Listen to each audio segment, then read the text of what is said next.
നമസ്കാരം. റോഷൻ ആൻഡ്രൂസിൻ്റെ ഉദയനാണ് താരം എന്ന സിനിമയിലെ ഒരു ഡയലോഗുണ്ട്. ശ്രീനിവാസൻ്റെ രാജപ്പൻ എന്ന കഥാപാത്രത്തെ പരിഹസിച്ചുകൊണ്ട് മോഹൻലാലിൻ്റെ കഥാപാത്രം പറയുന്നതാണ്, മേക്കപ്പിനൊക്കെ ഒരു പരിധിയില്ലടേ, നീ നായകനാവുന്ന കാര്യം പറയുന്നത് പരിഹാസത്തോടുകൂടി മുപ്പര് പറയുന്നതാണ്. മേക്കപ്പിനൊക്കെ ഒരു പരിധിയില്ലടേ നമ്മൾ കാലങ്ങളോളം പരിഹാസത്തിനായി ഉപയോഗിക്കുന്നൊരു വാക്കാണ്. എന്നാൽ ഇന്ന് ആ വാക്കിന്, ആ ചൊല്ലിന് പ്രസക്തി ഇല്ലാതായി മാറി. മേക്കപ്പിന് ഒരു പരിധിയും ഇല്ലാതായി മാറി. ഇത് ഞാൻ ആമുഖമായി പറയുന്നതിന് കാരണം ഇന്ന് ന്യൂസ് അറ്റ് ഹൗസിലെ ടോക്ക് ഷോയിൽ അതിഥിയായി എത്തിയിരിക്കുന്ന ഒരു പ്രതിഭയെക്കുറിച്ച് പറയാനാണ്. ഇന്ത്യയിൽ ആകെ ചർച്ചയായിരിക്കുന്ന മാർക്കോ എന്ന സിനിമയുടെ മേക്കപ്പ് മാനാണ്. വലിയ തോതിൽ വലിയ തലങ്ങൾ കീഴടക്കുന്ന മേക്കപ്പ് മാൻമാരുടെ പ്രതിഭയുടെ പട്ടികയിലേക്ക് എത്തിയ സുധി സുരേന്ദ്രൻ എന്ന മലയാളത്തിൻ്റെ അഭിമാനമായി നിലനിൽക്കുന്ന, ഇന്നത്തെ സിനിമയെ മുന്നോട്ട് നയിക്കുന്ന മേക്കപ്പ് മാനായി മലയാളിയുടെ അഭിമാനമായി നിൽക്കുന്ന സുധി സുരേന്ദ്രനാണ് ഇന്ന് ടോക്ക് ഷോയിൽ അതിഥിയായി എത്തിയിരിക്കുന്നത്. സ്വാഗതം Sudhi. Thank you sir, thank you. അപ്പോൾ മാർക്കോയെ കുറിച്ചാണ് ചർച്ച മുഴുവൻ, അല്ലേ? ഇന്ത്യ മൊത്തം, കേരളം മൊത്തം ചർച്ച. പുറത്തും മലയാളികൾ വലിയൊരു ചർച്ച ചെയ്യുന്നത്. അതിൻ്റെ ഒരു ഭാഗമാകാൻ പറ്റിയതിൽ വളരെ സന്തോഷം. മാർക്കോയിൽ എന്നെ ആകർഷിച്ച ഒരു ഘടകം എന്താണെന്ന് വെച്ച് കഴിഞ്ഞാൽ അതിലെ വയലൻസ്, മറ്റ് അതിൻ്റെ ഹെവി ഹീറോയിസത്തിൻ്റെ ഹെവിയായ ഒരു ആവിഷ്കാരമൊക്കെ ചർച്ച ചെയ്യുന്നത്. അതിനപ്പുറത്ത് മേക്കപ്പ് മാൻ എന്ന, അല്ലെങ്കിൽ മേക്കപ്പിൻ്റെ സാധ്യത എന്താണെന്നൊക്കെ നമ്മൾ ഒരുപാട് കേട്ടിട്ടുണ്ട്. ചെറിയ മുറിവൊക്കെ വരുമ്പോൾ, അല്ലെങ്കിൽ സുന്ദരനാക്കാനും സുന്ദരിയാക്കാനും, അല്ലെങ്കിൽ വേറെ എന്തെങ്കിലും അടയാളങ്ങൾ ഒക്കെ വരുത്താനാണ്. ഇപ്പൊ നിങ്ങൾ ഈ മേക്കപ്പ് മാൻ്റെ റോള് നമ്മൾ കാണാത്ത തലത്തിലേക്ക് മാറിയിരിക്കുന്നു. തീർച്ചയായിട്ടും അതിപ്പോഴാണ് മനസ്സിലാക്കുന്നത്. മറ്റ് പല സിനിമകളിലും അങ്ങനെ ആയിരുന്നു. നമ്മൾ വിചാരിച്ച വല്ല ഗ്രാഫിക്സ് ഒക്കെ ആയിരിക്കും, അവയവങ്ങൾ ഉണ്ടാക്കുന്നത് അല്ലെങ്കിൽ ശരീരഭാഗങ്ങൾ ഉണ്ടാക്കുന്നത് ഒക്കെ മാറുകയാണ്. ഈ മാർക്കോ, അതിൽ നിന്ന് നമുക്ക് തുടങ്ങാം ഈ അഭിമുഖം. മാർക്കോയിലേക്ക് വരുമ്പോൾ താങ്കൾ ഇങ്ങനെയാണ് എന്ന് പ്രതീക്ഷിച്ചിരുന്നു? അതിനുള്ള എന്താണ് അതിലേക്ക് വരുമ്പോൾ ഉണ്ടായിരുന്നൊരു? തീർച്ചയായിട്ടും എന്നെ സംബന്ധിച്ച് ഞാൻ നേരത്തെ ചെയ്തുകൊണ്ട് തന്നെ ഫീൽ ഗുഡ് മൂവികളാണ്. അപ്പോൾ അതിൽ നിന്നാണ് ഞാൻ പെട്ടെന്നൊരു വയലൻസ് മൂവിയിലോട്ട് ഇങ്ങനെ ഒരു സബ്ജക്റ്റ് വരികയും അതിനെപ്പറ്റി ഡയറക്റ്റ് സംസാരിക്കുമ്പോൾ തന്നെ എൻ്റെ അടുത്ത് വയലൻസ് മൂവിയെ പറ്റിയാണ് പറയുന്നത്. ഈ ഒരു സബ്ജക്റ്റിൻ്റെ മെയിൻ ത്രെഡ് വയലൻസ് ആണല്ലോ, വയലൻസിൽ വരുന്ന ത്രെഡാണ് പുള്ളി. അപ്പം എൻ്റെ അടുത്ത് പറഞ്ഞപ്പോൾ തന്നെ നമുക്കിത് എങ്ങനെ വർക്ക് ചെയ്യാം എന്നുള്ളൊരു പ്ലാനിങ് ആയി. അപ്പം മെയിനായിട്ട് ഇത് ഫുൾ വയലൻസിൻ്റെ പ്രോസറ്റിക് മേക്കപ്പാണ് യൂസ് ചെയ്തിരിക്കുന്നത്. പ്രോസറ്റിക് മേക്കപ്പ് എന്ന് പറയുമ്പോൾ ഈ പറയുന്ന ഈ ശരീരഭാഗങ്ങൾ, പാർട്സുകൾ നമ്മൾ ഉണ്ടാക്കി ക്രിയേറ്റ് ചെയ്തെടുക്കുക എന്നുള്ളതാണ്. അപ്പോൾ മേക്കപ്പ് എന്ന് പറയുമ്പോൾ മാത്രം കുറച്ച് നേരത്തെ പറഞ്ഞ പോലെ ഈ വെളുപ്പിക്കൽ, പുട്ടിയിടൽ മാത്രമല്ല എന്നുള്ളൊരു സംഭവം കൂടെ ഉണ്ട്. മേക്കപ്പ് എന്ന് പറയുന്ന സിനിമയുടെ ചില ആൾക്കാരുടെ തെറ്റിദ്ധാരണയാണ് മലയാള സിനിമയിലെ മേക്കപ്പ് ആർട്ടിസ്റ്റ് എന്ന് പറയുമ്പോൾ അത് മറ്റേ വെളുപ്പിക്കലല്ലേ, പുട്ടിയിടല്ലേ, അതല്ല. ശരിക്കും ഒരു എന്താ പറയുക, ഒരു ക്യാരക്ടർ നമ്മൾ ക്രിയേറ്റ് ചെയ്യണം. അതിപ്പോൾ ഏതൊരു സിനിമയിലും ഒരാൾ അഭിനയിക്കാൻ വന്നു കഴിഞ്ഞാൽ ആളുടെ ക്യാരക്ടറിനനുസരിച്ച് നമ്മളത് ക്രിയേറ്റ് ചെയ്യുക ചെയ്യുന്നത്. അതാണ് ശരിക്കും ഒരു മേക്കപ്പ് മാൻ്റെ ഒരു കടമ എന്ന് പറയുന്നത്. പിന്നെ അത് നമ്മൾ എങ്ങനെയാണോ മേക്കപ്പ് എന്ന് പറഞ്ഞാൽ അതിനനുസരിച്ച് എന്താണോ വേണ്ടത്, മേക്കപ്പ് കൊണ്ട് മേക്കപ്പ് ഡൗണും ഉണ്ട്. ഈ ഡൗണിനെ പറ്റി ആരും കൂടുതൽ അപ്പും ഡൗണും ഉണ്ട്. കാരണം ഭംഗിയായിട്ട് വരുന്നവർ ചിലപ്പോൾ നമുക്ക് കുറയ്ക്കേണ്ടി വരും. ഇത് ഭംഗി മാത്രം കൂട്ടുന്നതല്ല എന്നുള്ളതാണ് കൂടെയാണ്. അതാണ് ശരിക്കും ഒരു മേക്കപ്പ് മാൻ്റെ ഒരു കടമ, തത്വം എന്ന് പറയുന്നത്. മാർക്കൊരു ഇതിനാണ് സംഭവിച്ചിരിക്കുന്നത്. എല്ലാ ക്യാരക്ടറിനും അതിൻ്റെതായ രീതിക്ക് നമ്മൾ ചെയ്തിട്ടുണ്ട്. അതിനാവശ്യമായ കാര്യങ്ങളാണ് ഈ പ്രോസറ്റിക്കിലൂടെ ഉപയോഗിച്ചിരിക്കുന്നത്. അതാണ് നമുക്കൊരു ചലഞ്ചിങ് ആയിട്ടുണ്ടായിരുന്നത് ഇതിൽ. അത് ശരി. അപ്പോൾ ഈ സാധാരണ നമ്മൾ കാണുന്നതിലും വ്യത്യസ്തമാണ്. അതെ, അങ്ങനെ ഒരു മുൻകാലത്തെ മേക്കപ്പ് രീതികൾ നിങ്ങൾ ചെയ്തിട്ടുണ്ട്. തുടക്കം അമീറാണ് ആദ്യത്തെ സിനിമ, അത് മുതലുള്ള സിനിമകളിൽ അത് ചെയ്തിട്ടുണ്ട്. കാരണം എൻ്റെ ആശ തന്നെ പറയാം, PN മണി കേട്ടിട്ടുണ്ടാവും, മണിച്ചിത്രത്താഴും, ദേവാസുര, അങ്ങനെ വലിയ വലിയ ഫാസിൽ സാറിൻ്റെയും അവരുടെ സീനിയർ വലിയ പടങ്ങൾ ചെയ്തുകൊണ്ടിരുന്ന ആ ഒരു വ്യക്തിയിലൂടെയാണ് ഞാൻ വരുന്നത്. അപ്പോൾ ആ PN മണി സാറ് ചെയ്തുകൊണ്ടിരുന്ന കാര്യങ്ങൾ ഇതൊക്കെ തന്നെയാണ്. ഒരുപാട് പ്രോസറ്റിക് വർക്കും ഈ ഇപ്പോഴത്തെ നമ്മൾ ഉപയോഗിക്കുന്ന മെറ്റീരിയൽ ഇല്ലാതെ ആ സമയത്ത് ഉണ്ടായിരുന്ന മെറ്റീരിയൽ വെച്ച് അത്ഭുതങ്ങൾ സൃഷ്ടിച്ച ആൾക്കാരാണ്. പണ്ടത്തെ സിനിമകൾ നോക്കി അറിയാം. പണ്ടത്തെ സിനിമകൾ നോക്കിയാൽ ഈ പറയുന്ന പൊള്ളലായിരുന്നാലും, ഈ പറയുന്ന കൈവെട്ട്, തല പോകുന്നതും ചെവി പോകുന്നതും എല്ലാം ഈ ഭാഗത്തും അവരുടേതായ ടെക്നിക്കലിൽ ചെയ്തിട്ടുണ്ട്. ഇപ്പൊ ഈ മണിച്ചിത്രത്താഴിന്റെ ക്ലൈമാക്സിലെ ആ മനുഷ്യരൂപം, അതൊക്കെ നമുക്ക് ആ സമയത്തും ഇവര് വലിയ നമ്മൾ ഞെട്ടിച്ച കാര്യങ്ങളാണ്. അതൊക്കെ മണിച്ചിത്രത്താഴിനെ കണ്ടറിയില്ലേ. പക്ഷെ അന്ന് ആ സമയത്ത് ഈ പ്രോസറ്റിക് എന്നുള്ള വിഭാഗം ഇല്ല. മനസ്സിലായി. ആ പ്രയോഗം ഇതിനകത്തില്ല. എല്ലാം മേക്കപ്പിൽ വരുന്നത് തന്നെയാണ്. ഇപ്പോഴും അത് തന്നെയാണ്. ഒരു മേക്കപ്പ് മാൻ്റെ കടമയാണ് ഇതെല്ലാം ചെയ്യുക എന്നുള്ളത്. ഞാൻ തന്നെ മനസ്സിലാക്കുന്ന ഇന്റർവ്യൂകൾ കാണുമ്പോൾ ഇത് പല വിഭാഗക്കാരിങ്ങനെ ഇതിനെ വേർതിരിവായിട്ട് കാണുന്നതേ ഉള്ളൂ. മനസ്സിലായി. ഇപ്പം നമ്മളിപ്പോൾ ഒരു വർക്ക് എടുക്കുമ്പോൾ നമുക്കിപ്പോൾ ചെയ്യാൻ പറ്റാത്ത കാര്യങ്ങൾ നമ്മൾ വേറെ ആളെ കൊണ്ട് സഹായം ചോദിക്കുന്നു, സഹായിച്ച് ചെയ്യുന്നുണ്ട്. പക്ഷെ പ്രോസറ്റിക് മേക്കപ്പ് എന്ന് പറഞ്ഞാൽ കുറച്ച് പഠിക്കാനുണ്ട്.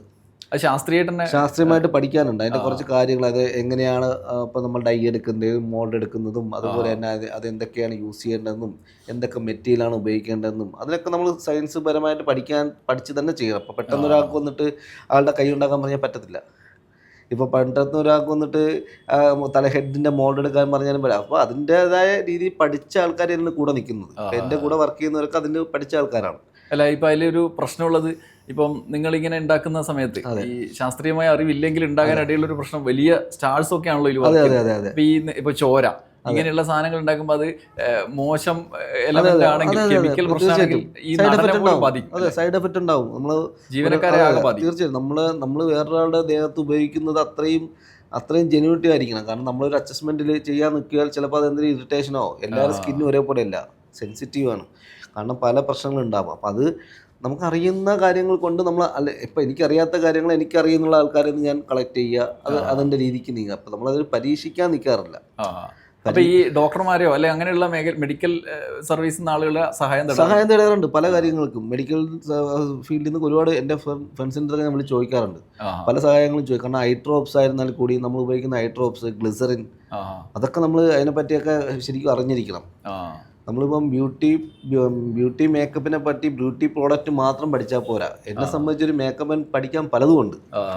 സിനിമയിൽ വരുന്ന മേക്കപ്പ് പഠിക്കാൻ പലതുമുണ്ട്. ക്യാമറയെ പറ്റി പഠിക്കണം, ഏത് ലെൻസ് എന്ന് പഠിക്കണം, ഏതാ ലൈറ്റ് എന്ന് പഠിക്കണം, ഏത് ലൈറ്റ് ഇട്ടാണ് നമ്മൾ അവരെ ഈ ഷോട്ട് എടുക്കണം, അപ്പോൾ ഏത് ലെൻസാണ് ഉപയോഗിക്കുന്നതെന്ന് വരെ നമ്മൾ പഠിക്കാനുണ്ട്.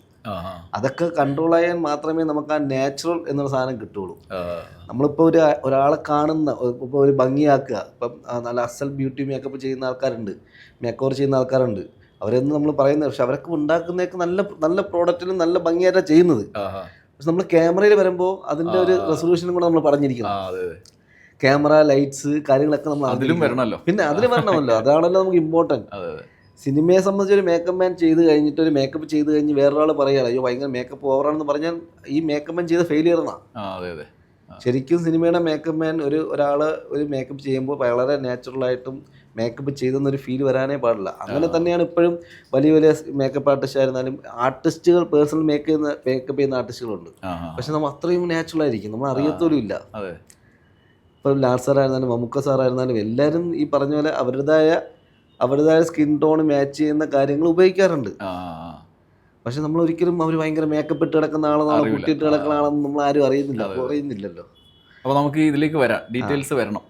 നമുക്ക് ആദ്യം മുതൽ എന്താണ് സുധിയുടെ ജീവിതം, എങ്ങനെയാണ് സിനിമയിലേക്ക് വരുന്നത് എന്ന് അറിയാനുള്ള ഒരു ആകാംക്ഷയുണ്ട്. എങ്ങനെയാണ് മേക്കപ്പിലേക്ക് വരുന്നത്, ഈ മേഖല തിരഞ്ഞെടുത്തത്? ശരിക്കും സിനിമ എന്നുള്ളൊരു എൻ്റെ ഒരു ഫാഷനാണ്. പഠിക്കുന്നത് സിനിമ എന്നുള്ളതാണ്. മേക്കപ്പുമായിട്ട് എനിക്കൊരു ബന്ധമില്ല. കാരണം എൻ്റെ ഫാമിലിയിൽ നിന്നോ എനിക്ക് മേക്കപ്പ് പഠിക്കണമെന്നോ അങ്ങനെ ഇൻട്രസ്റ്റ് ആയിട്ട് വന്നൊരാളല്ല എനിക്കങ്ങനെ ഒരു സിനിമയിൽ എത്തിപ്പെടുക എന്നുള്ളത് മാത്രമാണ് നമ്മുടെ ഉദ്ദേശം. ഏതെങ്കിലും മേഖലയിൽ സിനിമയിൽ എത്തിപ്പെടുക എന്നുള്ളത് മാത്രമായിരുന്നു പഠനം കഴിഞ്ഞിട്ടുള്ള ഉദ്ദേശം. പിന്നെ അങ്ങനെ ഞാൻ നേരെ എല്ലാവരും പറയും പോലെ തന്നെ വണ്ടി കയറി ചെന്നൈയിലേക്ക് വണ്ടി കയറിയിട്ടൊന്നും അങ്ങനെ കുറേ അസിസ്റ്റൻറ്റ് ഡയറക്ടറായിട്ടും ഈ പറഞ്ഞ പോലെ ആർട്ടിസ്റ്റിൻ്റെ അസിസ്റ്റൻ്റായിട്ടും പല സ്ഥലങ്ങളിലും ഹൈദരാബാദും ചെന്നൈയിലൊക്കെ അങ്ങനെ നടന്ന സമയത്താണ് PN മണി സാറിനെ പരിചയപ്പെട്ടിട്ട് ഞാൻ കോളേജ് കുമാരൻ എന്ന സിനിമയിൽ മോഹൻലാൽ സാറിന്റെ പടത്തിൽ ഞാൻ മേക്കപ്പ് അസിസ്റ്റൻ്റായിട്ട് യൂണിയൻ മെമ്പർഷിപ്പ് എടുത്തിട്ട് ഞാൻ അസിസ്റ്റന്റ് മേക്കപ്പ് മാൻ ആവുന്നു. അപ്പോൾ സിനിമയിൽ നിൽക്കുക എന്നുള്ളൊരു മോഹത്തിൽ, അല്ലാതെ ഇപ്പോൾ ഞാൻ പറഞ്ഞില്ലേ മേക്കപ്പ് പഠിക്കുന്ന എനിക്ക് എൻ്റെ അച്ഛൻ തട്ടുകടയും അമ്മ ഹൗസ് വൈഫും കടയും കാര്യങ്ങളൊക്കെ നിൽക്കുന്ന ആൾക്കാരാണ്. അപ്പോൾ അവർക്ക് ഈ സിനിമയായിട്ടോ എൻ്റെ ഫാമിലിക്കായിട്ടോ ഒരു ബന്ധമില്ലാത്ത ആൾക്കാരാണ്. അപ്പം അങ്ങനെ ഞാൻ മണികണ്ഠനോട് വന്നു. മണികണ്ഠൻ്റെ ഒരു ജേണി ഒരു 10-12 വർഷം മണികണ്ഠൻ്റെ കൂടെ തന്നെയായിരുന്നു. അപ്പം പിന്നെ കോളേജുമാരിൽ തന്നെ പ്രവർത്തിച്ചല്ലേ? അതെ, അസിസ്റ്റന്റ് ഉറച്ചോ നിരാശ തോന്നിയോ? ഇല്ല, മേക്കപ്പ് അസിസ്റ്റന്റ് ആയിട്ട് നമുക്കൊരു തൊഴിൽ വേണമല്ലോ. ഞാനൊരു മേക്കപ്പ് അസിസ്റ്റന്റ് ആവുന്നുമ്പോൾ തന്നെ ഒരു 2 വർഷം സിനിമയുടെ പിറകിൽ എവിടെയെങ്കിലും പോയി അഭിനയിക്കാം, അല്ലെങ്കിൽ പിന്നെ എന്തെങ്കിലുമൊക്കെ എവിടെയെങ്കിലും എത്താം, അങ്ങനത്തെ ഒരു മോഹത്തിൽ ഞാൻ സിനിമയാണ് നമ്മുടെ മനസ്സിൽ. സിനിമയിൽ എങ്ങനെയും എത്തിപ്പെടുക എന്നുള്ളതാണ് എല്ലാരും പറയും പോലെ. പക്ഷെ കോളേജുമാരിൽ ആദ്യം നിങ്ങൾക്ക് പ്രതീക്ഷ ഉണ്ടായി എങ്ങനെയും. അപ്പൊ ഞാൻ അറിയാം, നമ്മളിങ്ങനെ കറങ്ങി നടക്കണേക്കാൾ ഒരു തൊഴിൽ പഠിക്കണമല്ലോ. കാരണം അങ്ങനെ എൻ്റെ അടുത്ത് അഡ്വൈസ് ചെയ്ത ആർട്ടിസ്റ്റുകളുണ്ട്. ഞാൻ ആർട്ടിസ്റ്റിനെ പേഴ്സണായിട്ട് നിൽക്കുമ്പോൾ ഒക്കെ അപ്പോൾ എൻ്റെ നീ ഇപ്പം ഇങ്ങനെ നടന്നിട്ടൊന്നും കാര്യമില്ല, എന്തെങ്കിലും ഒരു തൊഴിൽ വേണം. അപ്പോഴൊക്കെ വളരെ തുച്ഛമായ പൈസയാണ്. മേക്കപ്പ് അസിസ്റ്റന്റ് ആയിരുന്നാലും ഈ പറഞ്ഞ പോലെ വളരെ തുച്ഛമായ പൈസയ്ക്കാണ് നിൽക്കുന്നത്. അപ്പോൾ ശരി, അങ്ങനെയാണ് മേക്കപ്പ് അസിസ്റ്റന്റ് പഠിക്കുക എന്നുള്ള രീതിയിൽ മണികണ്ഠൻ്റെ കൂടെ അസിസ്റ്റന്റ് ആവുന്നത്. അത് അല്ലാതെ ഒരു ഇൻസ്റ്റിറ്റ്യൂട്ടിൽ ഞാൻ പോയി പഠിച്ചിട്ടില്ല, ഒരു ഡിപ്ലോമ അതിനുള്ള ഒന്നും അങ്ങനെ കോഴ്സ് ഒന്നും ചെയ്തിട്ടില്ല ഇന്ന് വരെ ഞങ്ങൾ ചെയ്തിട്ടില്ല. ഞാനൊരു കോഴ്സിൽ അറ്റൻഡ് ചെയ്തിട്ടില്ല. പിന്നെ ഈ സ്പെഷ്യൽ വർക്കൊക്കെ കുറച്ച് ഈ പറഞ്ഞ പോലെ യൂട്യൂബിലും കാര്യങ്ങളൊക്കെ നോക്കി പഠിക്കാറുണ്ട്. അങ്ങനത്തെ ഒരു എക്സ്പീരിയൻസ് മാത്രമേ ഉള്ളൂ. പിന്നെ അടുത്ത സിനിമകൾ പിന്നെ മണികണ്ഠൻ്റെ കൂടെ കണ്ടിന്യൂസ് ആയിട്ട് ഇങ്ങനെ ഒരു 12 വർഷം അസിസ്റ്റന്റ് ആയിട്ട് വർക്ക് ചെയ്തു. അപ്പോൾ വലിയ സിനിമകളിലൊക്കെ ഒത്തിരി വലിയ പടങ്ങളൊക്കെ വർക്ക് ചെയ്തു. ആ സമയത്തൊക്കെ നല്ല ഒത്തിരി വീട്ടിലൊക്കെ വരാൻ സമയമില്ലാത്ത ലാൽ സാറിന്റെ പടം, മമ്മൂട്ടി സാറിന്റെ പടം, അങ്ങനെ തമിഴ് പടം, തെലുങ്ക് പടം, അങ്ങനെ മണികണ്ഠന്റെ കൂടെ ഒരു ജേണി ആയിരുന്നു. അപ്പൊ പിന്നെ ആ സമയത്ത് നമ്മൾ ഇതിനെ പറ്റി എല്ലാം ആയി. ഒരു 2-3 പടമായപ്പോൾ തന്നെ മേക്കപ്പുമായിട്ട് ഭയങ്കര ബന്ധമായി. പിന്നെ മണികണ്ഠൻ ഇല്ലാതെ നമ്മൾ മാനേജ് ചെയ്യാനായി. അപ്പൊ അങ്ങനെയൊക്കെ ഒരു ബന്ധമായപ്പോഴാണ് ഇൻഡിപെൻഡന്റ് ആയിട്ട് പടം കിട്ടുന്നത്. അവിടെ റഷീദ് പാറയ്ക്കൽ എന്ന് പറഞ്ഞ ഡയറക്ടർ ചെയ്ത സമീർ എന്നുള്ള മൂവി അങ്ങനെ ഇൻഡിപെൻഡന്റ് ആയി. അതിലെന്തെങ്കിലും പരീക്ഷണ രീതിയിൽ ഇല്ല, അതിൽ ഈ പറഞ്ഞ പോലെ കുറച്ച് നമ്മൾ റിയലിസ്റ്റിക് ആയിട്ടുള്ള കുറെ കാര്യങ്ങൾ ചെയ്തിട്ടുണ്ട്. പിന്നെ അതിന് മുമ്പേ ഇതിനോട് ചെറിയ നമ്മൾ സുഹൃത്ത് ബന്ധങ്ങളിലേക്കുള്ള കുറച്ച് ചെറിയ പടങ്ങളൊക്കെ ചെയ്തു. അങ്ങനെ ഇരിക്കുമ്പോൾ ഏക് ദിൻ എന്ന് പറയുന്ന സിനിമ, ഏക് ദിൻ അത് ഇൻഡിപെൻഡന്റ് ആയിട്ട് വിഷ്ണു എന്ന് പറഞ്ഞ ഡയറക്ടർ ചെയ്ത ഉണ്ണിമൂന്തൻ സാർ അഭിനയിച്ച പടം. ആ പടം റിലീസായില്ല, പക്ഷെ ഫെസ്റ്റിവലിനായിട്ട് പോകുന്ന ഒരു പടമായിരുന്നു. അതിനാണ് ഫിലിം ക്രിറ്റിക്സ് അവാർഡ് കിട്ടുന്നത്. ആദ്യമായിട്ടൊരു അംഗീകാരം കിട്ടുന്ന പടം അതാണ്. അതെ, മികച്ച മേക്കപ്പ് മാൻ എന്നുള്ള ഫിലിം ക്രിറ്റിക്സ് അവാർഡ് കിട്ടിയപ്പോൾ ഞാൻ തീരുമാനിച്ചു നമുക്ക് മേക്കപ്പിൽ തന്നെ എന്തോ ഉണ്ട്, ഇതിൽ തന്നെ നിൽക്കുക. അതുവരെ എനിക്കൊരു ചലനം ഉണ്ടായിരുന്നു, ഡയറക്ഷൻ ചെയ്യണോ, അഭിനയിക്കണോ, ഈ മേക്കപ്പിൽ നിൽക്കണോ എന്നുള്ളൊരു ചലനം ആ സമയം വരെ ഉണ്ട്. അതിനിടയ്ക്ക് ഞാനൊരു ഷോർട്ട് ഫിലിം ഡയറക്ടർ ചെയ്തു. ഡയറക്ഷന് ഭയങ്കര താല്പര്യമുള്ള ആളാണ് ഞാൻ, അതിലൊക്കെ കോൺസെൻട്രേറ്റ് ചെയ്യുന്ന ആളായിരുന്നു. അപ്പോൾ ഡയറക്ഷൻ ചെയ്തു, അതിന് ഒത്തിരി അവാർഡുകൾ കിട്ടി. ഡയറക്ടർ സിദ്ധിസാറായിരുന്നു അത് പ്രൊമോഷൻ ചെയ്തൊക്കെ. അപ്പോൾ അങ്ങനെ ഒരു മനസ്സിൽ ഒരു ഡയറക്ഷനും ഉണ്ട്. ഫിലിം ക്രിറ്റിക്സ് അവാർഡ് കിട്ടിയ ശേഷമാണ് ഡയറക്ടർ ബിപിൻ ദാസ് സാറിൻ്റെ, ഇപ്പം ജയജയഹയും ഗുരുവായൂരമ്പലയൊക്കെ ചെയ്ത ഡയറക്ടറായിട്ട് മീറ്റ് ചെയ്യണതും ജയജയഹ എന്ന സിനിമ കൺമിറ്റ് ചെയ്യുന്നതും അതൊരു വലിയൊരു വിജയമായിരുന്നു. ആ വിജയം നമ്മളെ പിന്നെ അങ്ങനെ വാനോളം വളർത്തിയിട്ടാണ് തുടർന്ന് കുറേ പടങ്ങൾ, നല്ല വലിയ വലിയ പടങ്ങളും വലിയ വലിയ ആൾക്കാർ നമ്മളെ സമീപിച്ചു തുടങ്ങിയതും. ജയഹേല എങ്ങനെയായിരുന്നു? ജയജയഹ ഈ പറഞ്ഞ പോലെ ബിപിൻ ദാസ് നമ്മുടെ ബേസിലേട്ടനെ ഞാൻ ആ പടത്തിലാണ് പരിചയപ്പെടുന്നത്, ദർശനെ പരിചയപ്പെടുന്നത്. അതിൽ നമ്മൾ ബേസിലേട്ടനൊക്കെ ഇടി കൊള്ളുന്ന പഞ്ചിങ് ഒക്കെ ചെയ്തിട്ടുണ്ട്. അതൊക്കെ കുറെ ശ്രദ്ധിക്കപ്പെട്ടു ആ സമയത്ത്. അതും ഈ പറയുന്ന പ്രോസറ്റിക് ഉണ്ടാകുന്ന സിൽക്കോണിലാണ് ചെയ്തിരിക്കുന്നത്. അപ്പോഴും ഞാൻ ഈ സമയത്തും ആ സിൽക്കോണിലെ വർക്കുകളൊക്കെ ചെയ്യുന്ന സമയമാണ്. ഈ ബിപിൻ ദാസിന്റെ അന്താക്ഷരി എന്നുള്ള വെബ് സീരീസ് നടക്കുമ്പോഴും ഈ പറയുന്ന പോലെ കൈ ഉണ്ടാക്കുക, കാലുണ്ടാക്കുക, ആദ്യം ആ സിനിമയിലൊക്കെ ഉണ്ട്.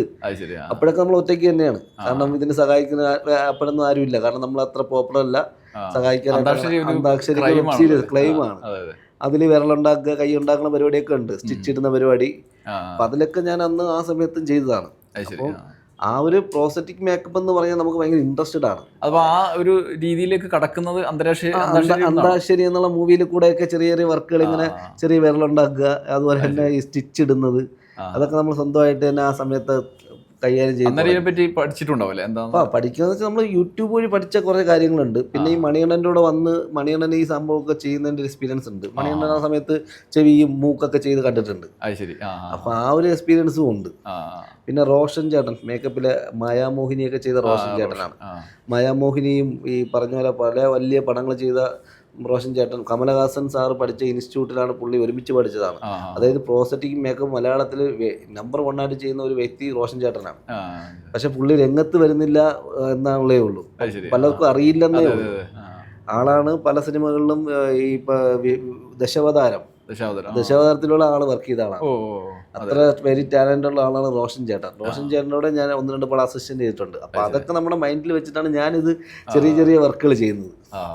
അങ്ങനെ ഇരിക്കുമ്പോഴാണ് പിന്നെ ബിപിൻ ദാസിന്റെ കൂടെ ജയജയഹെ, ഗുരുവായൂരമ്പല നടയിൽ, ഫാലിമി, ആ വാഴ വരെ നമ്മൾ ആ ഒരു ജേണിയിലെല്ലാം ബ്ലോക്ക് ഫസ്റ്റേഴ്സ് പത്രത്തിന്റെ ഒരു പതക്കത്തിലേക്ക് നമ്മൾ എത്തി. ഈ മേക്കപ്പ് മാൻ്റെ റോളിനെ കുറിച്ച് നമ്മൾ സംസാരിക്കുമ്പോൾ എനിക്കുണ്ടാകുന്ന ഒരു ആകാംക്ഷ, ഈ വലിയ സിനിമകളിൽ, അതായത് വലിയ ആളുകൾ, ഇപ്പോൾ ഗുരുവായൂർ അമ്പലനടയിൽ പറഞ്ഞപ്പോൾ ഓർത്തതാ, അതിൻ്റെ അകത്ത് ക്ലൈമാക്സിലൊക്കെ നിറച്ച ആളാണ്. ഈ ഓരോ ആളെയും പല രീതിയിലായിരിക്കും. ഇപ്പം മുഖ്യധാരയിൽ നിൽക്കുന്ന ക്യാരക്ടർ ചെയ്യുന്ന ആൾക്കാർക്ക് വേണ്ടുന്ന മേക്കപ്പ് ആയിരിക്കില്ല ഒരു ആൾക്കൂട്ടത്തിന് വേണ്ടത്.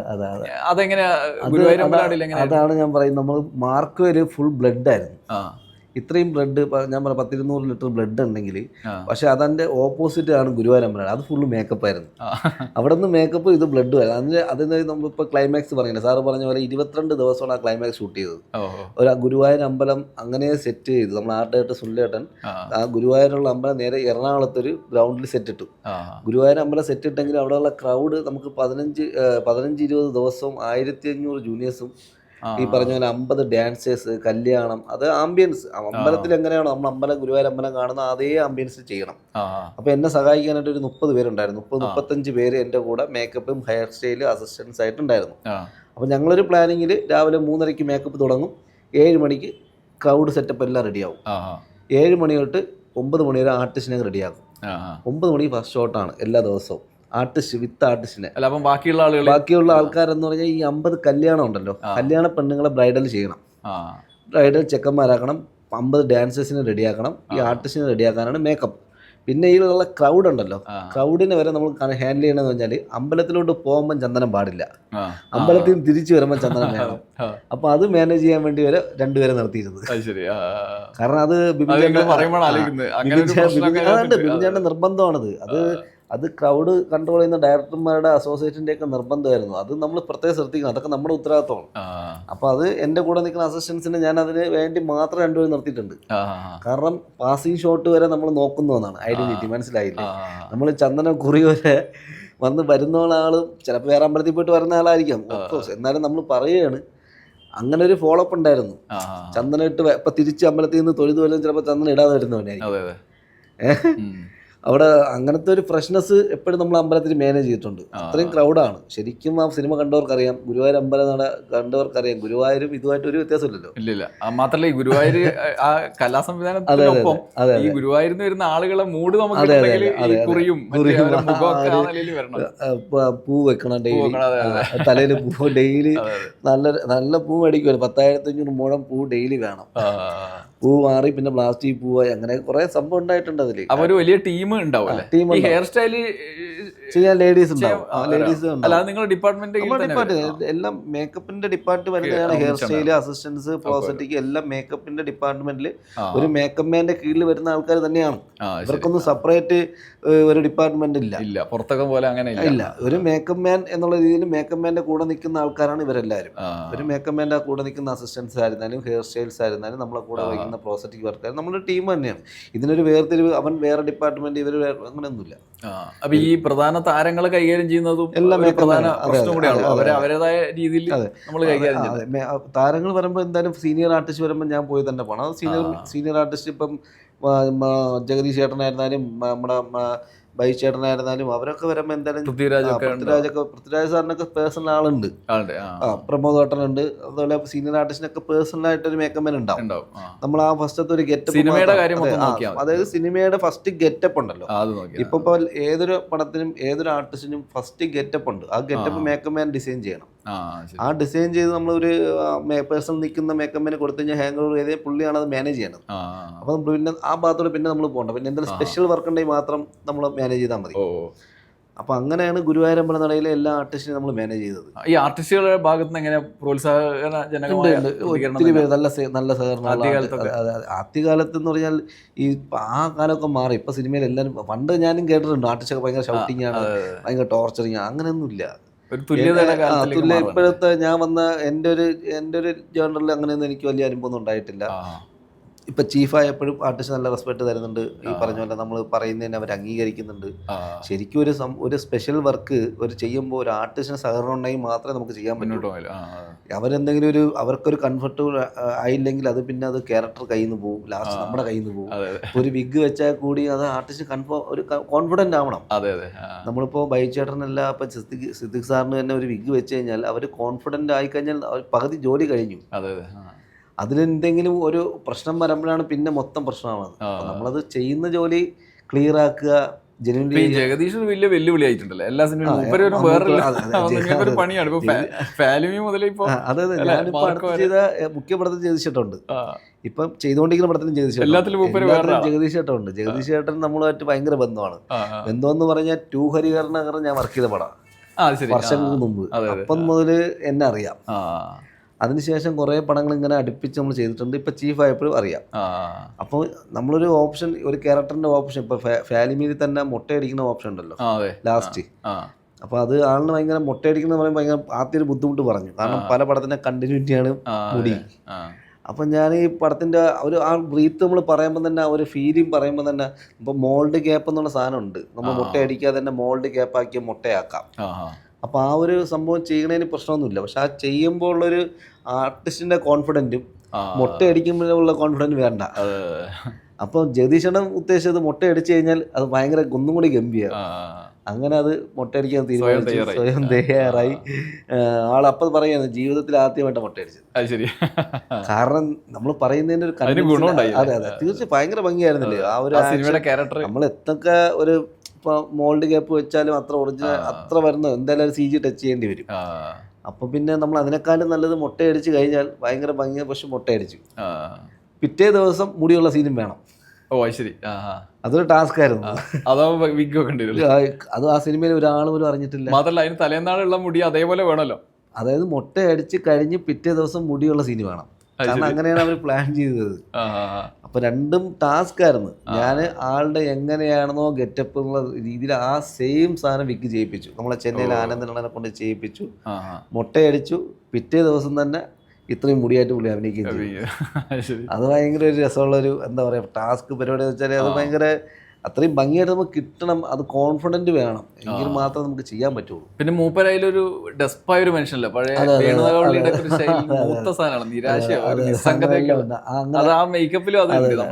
ട്രെയിൻ ട്രാവലിംഗിൽ തന്നെ കണ്ടില്ലേ, ആ ഒരു ട്രാവൽ ചെയ്യുന്നതിന്റെ മൂഡ് നമ്മൾ ശരിക്ക് ക്രിയേറ്റ് ചെയ്തിട്ടുണ്ട്. പല സ്ഥലങ്ങളിലും ഇറങ്ങി ക്ഷീണിച്ച് കഴിച്ച് വടതിട്ടാനൊക്കെ ഇറങ്ങി ആ ഒരു ഫീലിംഗ് എങ്ങനെയാണോ ആ മുഖത്തും ആ ക്ഷീണവും സാധനങ്ങളെല്ലാം നമ്മളത് ഈ വാസിലിനൊക്കെ ഒരുപാട് മുഖത്തിടും. അപ്പോൾ ആ ഒരു ശരിക്കും ആ ഒരു ടയർഡ്നെസ് കിട്ടും. അതൊക്കെ നമ്മളിങ്ങനെ മാനേജ് ചെയ്ത് കൊണ്ടുപോയതാണ്. എൻ്റെ വേറൊരു സംശയം, ഇങ്ങനെ ഈ നടന്മാരൊക്കെ അവരുടെ ജീവിതം എന്ന് പറയുന്നത് ഈ ഇതാണല്ലോ, ബോഡിയാണല്ലോ. ഈ മേക്കപ്പിൽ ഇങ്ങനെ ഇത് പ്രശ്നമാവോ എന്നൊക്കെയുള്ള ആശങ്കയുള്ള ആൾക്കാരുണ്ടാവില്ല. നമ്മൾ ചെയ്യുന്നത് പെർഫെക്റ്റ് ആണോ, അല്ലെങ്കിൽ അതെന്തെങ്കിലും കെമിക്കൽ പ്രശ്നമുണ്ടോ, അങ്ങനെയുള്ള ആൾക്കാരുണ്ട്. അത് പക്ഷെ വിശ്വാസത്തിലെടുക്കണം. ഈ പുതിയതായിട്ട് വരുന്ന കുറച്ച് ആൾക്കാരുടെ ഡൗട്ടാണത്. ഈ സീനിയർ ആർട്ടിസ്റ്റ് ഒന്നും അങ്ങനെ വരാൻ പറ്റില്ല. കാരണം അവരൊക്കെ വർഷങ്ങളായിട്ട് ഇത് ഉപയോഗിക്കുന്ന ആൾക്കാരാണ്. അവർ വരുമ്പോൾ തന്നെ അറിയാം വർഷങ്ങളായിട്ട് ഉപയോഗിക്കുന്ന ആൾക്കാർക്ക് വരില്ല. പിന്നെ അങ്ങനെ ഈ ഒരു മേക്കപ്പ് മാൻ എന്നുള്ള രീതിയിൽ ഈ പ്രോഡക്റ്റ് മെയിനായിട്ട് നമ്മൾ നോക്കണം. ഈ പറയുന്ന ലോക്കൽ പ്രോഡക്റ്റ് ഒക്കെ ഒഴിവാക്കുക എന്നുള്ളതാണ്. കാരണം ഇതിനിപ്പോൾ ഈ പല പരസ്യത്തിലും കാണുന്നത് പോലെ അല്ല. ഈ ഭയങ്കര ബ്യൂട്ടി പ്രോഡക്റ്റ് ഒക്കെ പരസ്യത്തിൽ കാണുമ്പോൾ ഉപയോഗിക്കും. പക്ഷെ അതൊന്നും നമ്മൾ എങ്ങനെയാണെന്ന് നമുക്ക് അതിനെന്താണ് കണ്ടന്റ് ഉപയോഗിക്കുന്നത്, എന്താണ് യൂസ് ചെയ്യാൻ പറ്റുന്നത് എന്നുള്ളത് നമ്മൾ നോക്കിയ ശേഷമേ ഉപയോഗിക്കൂ. ഓരോ സ്കിന്നിനും ഓരോ സ്കിൻ ടോണുണ്ട്. അപ്പോൾ അത് നോക്കിയിട്ട് നമുക്ക് ചെയ്യാൻ പറ്റുള്ളൂ. വെറുതെ ഒരാളെ ഭംഗി കയറ്റാൻ വേണ്ടിയിട്ട് കുറേ സാധനം ഇട്ടിട്ടൊന്നും കാര്യമില്ല. നമ്മൾ എന്താണോ മൈനോട്ടായിട്ട് ഒരു സ്കിന്നിൽ പ്രശ്നം അത് മാത്രം മാനേജ് ചെയ്യുക എന്നുള്ളതാണ്. പിന്നെ ഈ ഫാലിമി കഴിഞ്ഞിട്ട് ഇവിടെ തുടങ്ങിയപ്പോഴാണ് വാഴയിൽ ജഗദീഷേട്ടുണ്ട്. വാഴയിൽ 3-4 ഗെറ്റപ്പ് ഉണ്ട്. അതിൽ എല്ലാ സീനിയർ ആർട്ടിസ്റ്റിനും 3-4 ഗെറ്റപ്പ് ഉണ്ട്. അതുപോലെ തന്നെ പയ്യന്മാരും പല തലമുറയായിട്ട് മാറി. അത് ഈ പറഞ്ഞ പോലെ ഏജ് മാറുന്നതിനനുസരിച്ച് ശരീരവും മാറണം. അപ്പം ശരീരം മാറാൻ വേണ്ടിയിട്ട് നമുക്ക് ചെയ്യാനൊന്നുമില്ല. ഷെഡ്യൂൾ ബ്രേക്ക് എടുക്കുക, ഡയറ്റ് ചെയ്യുക എന്നുള്ളതേ ഉള്ളൂ. അങ്ങനെ 3 ഷെഡ്യൂൾ ബ്രേക്ക് എടുത്തിട്ടാണ് ആ പടം തീർത്തത്. അപ്പോൾ അതിൽ അഭിനയിച്ചിരുന്ന ഷിജു ആയിരുന്നാലും ജ്യോതി ആയിരുന്നാലും എല്ലാവരും കഷ്ടപ്പെട്ടു. കാരണം എല്ലാവരും കഷ്ടപ്പെടാൻ കാരണം ഇത് ഒറ്റ ഷെഡ്യൂൾ 2 ഷെഡ്യൂൾ പ്ലാൻ ചെയ്ത പടം പെട്ടെന്ന് ഗുരുവായൂർ അമ്പലം ബ്രേക്കായ ടൈമിലാണ് ഇത് തുടങ്ങിയത്. രാജു സാറിന്റെ കാലിന് ചെറിയ പ്രശ്നം വന്നിട്ട് ഇത് റെഡിയായി വന്നപ്പോഴേ രാജു സാർ റെഡിയായി. അപ്പൊ പിന്നെ ഇവന്മാർ പിന്നെയും തടി വെക്കണം. ആ ഗുരുവായൂരപ്പനെ കണ്ടിന്യൂ പോകണം. ആ ഗുരുവായൂരപ്പ തടി വെച്ചിട്ട് പിന്നെയും പഴയതുപോലെ മെലിയണം. അപ്പൊ അവർക്ക് ഭയങ്കര ടാസ്ക് പരിപാടിയായിരുന്നു. എനിക്ക് അത് നമുക്ക് സ്കൂൾ കാലവും അമര ശരിക്കും 15 വയസ്സ് മുതൽ 10ാം ക്ലാസ് മുതൽ 26 വയസ്സ് വരെ നമ്മൾ കൊണ്ടുവന്നിട്ടുണ്ട് ഈ 4 പേര്. പിന്നെ ഈ പ്രായത്തിന്റെ വ്യത്യാസം വരുമ്പോൾ ആ കാലത്തെ ഹെയർ സ്റ്റൈലൊക്കെ നമ്മൾ ശ്രദ്ധിക്കും. പിന്നെ എല്ലാ റെഫറൻസ് നമ്മൾ എടുക്കണം. റെഫറൻസ് എല്ലാം മാറും. എങ്ങനെയാണോ എങ്ങനെ അത് ആ പടം കണ്ടവർക്കറിയാം. വാഴ കണ്ടവർ അവരുടെ കുട്ടിക്കാലം ചെയ്യുന്ന പയ്യന്മാരല്ലേ, ആ കാസ്റ്റിങ്ങിലൂടെ ഞാൻ പോയിട്ടുണ്ട്. നമ്മളെ ഡയറക്ടർ വിളിക്കും. കാരണം ആ ഒരു കാസ്റ്റിംഗ് എന്ന് പറഞ്ഞാൽ അവരുടെ അപ്പിയറൻസിന് ഒത്ത ഒരു കുട്ടികൾ വേണം. അവരുടെ ഹെയർ സ്റ്റൈല് അങ്ങനെ നമ്മൾ മാനേജ് ചെയ്താലേ നമുക്ക് ആ ഒരു ജയന് കിട്ടും. കറക്റ്റ് കാസ്റ്റിംഗ് ആയിരുന്നു അത്. അതെ അതെ അതെ. ആ സോങ്ങിലേക്ക് കണ്ടറിയാം. ഭയങ്കര ഫ്രഷ്നെസ് അതെ ആണല്ലോ. അപ്പം ഇവിടെ നിന്ന് നേരെ ആ ഫോളോ ചെയ്ത് പോകുമ്പോൾ ഒരു ചെറിയൊരു സംഭവം വേണം. അതിന് വേണ്ടിയിട്ട് ഓഡീഷന് ഞാൻ പോകാറുണ്ട്. ഓഡീഷനൊക്കെ ഞാൻ പോകാറുണ്ട്. അത് ശരി. അപ്പൊ ഈ ഓഡീഷൻ സമയത്തെ നമ്മൾ പിന്നാലെ ഉണ്ടാവും. അതെ അതുണ്ടാവും. നമുക്കിവിടെ ഒരു ഓപ്ഷൻ തരും. അപ്പോൾ ഡയറക്ടറും കൂടെ വിളിച്ചിട്ടാ പോകുന്നത്. അപ്പോൾ അങ്ങനെ പുതിയ സിനിമ ആ നിലയിൽ മാറിയിട്ടുണ്ട്. തീർച്ചയായും ഞാൻ കേട്ടിട്ടുണ്ട് ഈ മമ്മൂട്ടിയുടെ സിനിമ സെലക്ഷനെ കുറിച്ച് കേട്ടിട്ടുണ്ട്. മൂപ്പര് കഥ കേൾക്കുന്നത് ഈ തിരക്കഥാകൃത്തോ സംവിധായകനോ ഒറ്റക്കല്ല. മൂപ്പര് മേക്കപ്പ് മാൻ മുതൽ എല്ലാവരെയും വിളിച്ചിട്ടാണ് കഥ പറയാം. അതെ അതെ. പലരുടെയും ചിന്താഗതി വേറെയാണ്. അപ്പൊ അവരുടെ ഓരോ ഓപ്ഷൻ എടുക്കും. ഇപ്പം ഞാൻ ഓഡീഷന് പോകുമ്പോൾ ഡയറക്ടർ ഇപ്പൊ സെലക്ട് ചെയ്താൽ നമ്മുടെ അടുത്ത് ചോദിക്കാറുണ്ട്, അതെങ്ങനെയാണ് നമ്മുടെ ക്യാരക്ടറിന് പറ്റിയ ആളാണോ, നമ്മുടെ ആ ക്യാരക്ടറിന് പറ്റുന്ന ഫീലിംഗ് ഒരു അപ്പിയറൻസ് ഉണ്ടോ എന്നൊക്കെ നമ്മൾ ചോദിക്കാറുണ്ട്. അപ്പൊ നമ്മളത് ജെന്യൂൻ ആയിട്ട് പറയുക എന്നുള്ളതാണ്. അത് നമ്മൾ ഓക്കെ ആണെങ്കിൽ ഓക്കെ, ഇല്ലെങ്കിൽ ഇല്ല, എന്താണ് പ്രശ്നം എന്നുള്ള പറയുക. അത് ഇത് ഓക്കെ ആയിക്കഴിഞ്ഞാൽ അത് എന്ത് ചെയ്യാൻ പറ്റും എന്ന് പറയുക. അത് പല ഈ മീറ്റിങ്ങിൽ കൂടെയാണ് ഒരു സിനിമ ഉണ്ടാകുന്നത്. അതിപ്പോഴും അങ്ങനെ തന്നെയാണ്. അപ്പൊ ഈ വിപിൻ ദാസിന്റെ സിനിമ പ്രധാനപ്പെട്ട ഒരാളാണ്. അതെ, ബിപിൻ ചേട്ടന്റെ എല്ലാ പടവും. വാഴ കഴിഞ്ഞിപ്പോ വാഴ 2 സ്റ്റാർട്ട് ചെയ്യാൻ പോകുന്നുണ്ട്. അത് കഴിഞ്ഞാൽ വേറൊരു പടം ഇങ്ങനെ അനൗൺസ് ചെയ്ത് വെച്ചിട്ടുണ്ട്. അത് ഫൈനൽസിലായില്ല. വാഴ 2 ആണ് ഇപ്പൊ ഇമ്മീഡിയറ്റ് ആയിട്ട് തുടങ്ങാൻ പോകുന്നത്. ശരി. ഈ വാഴ കഴിഞ്ഞ് നേരെ നമ്മള് മാർക്കോയില്ല, അതിന് മുന്നേ ആണോ മാർക്ക് ചെയ്തത്? വാഴ കഴിഞ്ഞ് മാർക്ക് സ്റ്റാർട്ട് ചെയ്തു. വാഴ കഴിഞ്ഞു പിന്നെ വേറൊരു പടം പൊന്മാൻ എന്നുകൊണ്ട് ബേസിൽ ജോസഫ് വരാനുള്ള പടം അത് തുടങ്ങി.